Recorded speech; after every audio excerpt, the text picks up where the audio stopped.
Assalamualaikum warahmatullahi wabarakatuh. Selamat datang di History Mistis. Kembali lagi saya akan membagikan cerita horor untuk kalian para pecinta cerita-cerita horor. Sebelum kita mulai ceritanya, jangan lupa like dan subscribe. Selamat mendengarkan. Puluhan tahun yang lalu, hiduplah seorang pasangan suami istri yang masih baru menikah.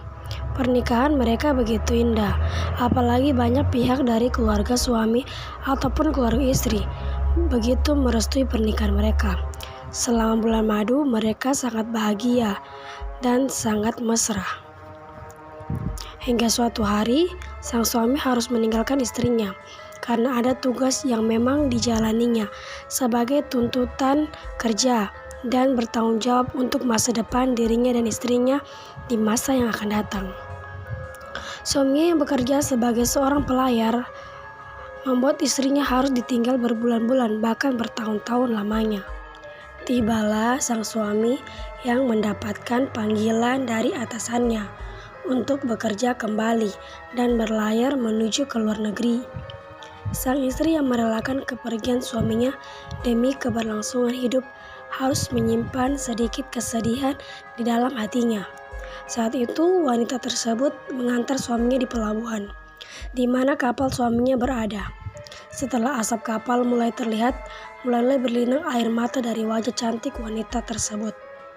Lambaian tangan pun terus dilambaikan hingga kapal menjauh dan tak terlihat lagi.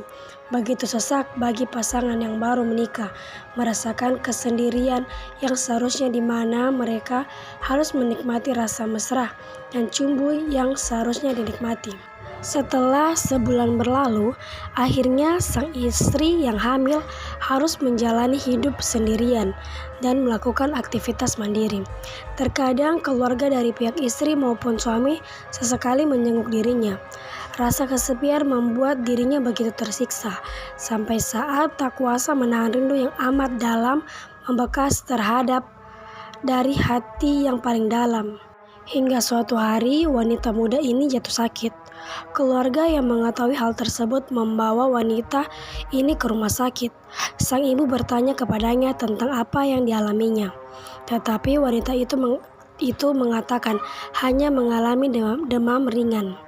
Setelah kembali dari rumah sakit dan para keluarga pamit pulang, maka kembalilah rasa kesepian menimpa dirinya. Setelah berbulan-bulan tak ada kabar, wanita tersebut akhirnya ingin mencari tahu keberadaan suaminya melalui telepon kabel. Tetapi tak ada kabar apapun yang ia dapat saat itu. Bahkan saking rindu yang mendalam, dalam keadaan hamil besar pun dirinya rela keliling setiap tempat hanya ingin singgah ke wartel atau warung telekomunikasi saat itu. Tetapi semua hasilnya nihil dan tak mendapat kabar apapun. Kesendirian dan kehampaan harus ditelannya pahit-pahit bagi wanita cantik tersebut. Hingga pada suatu ketika tibalah dirinya harus menjadi seorang ibu muda dan pihak keluarga mengantar wanita tersebut ke rumah sakit dan beruntung anak dan wanita tersebut berhasil selamat dan sehat. Setelah kembali dari rumah sakit, awalnya wanita tersebut senang dan bahagia.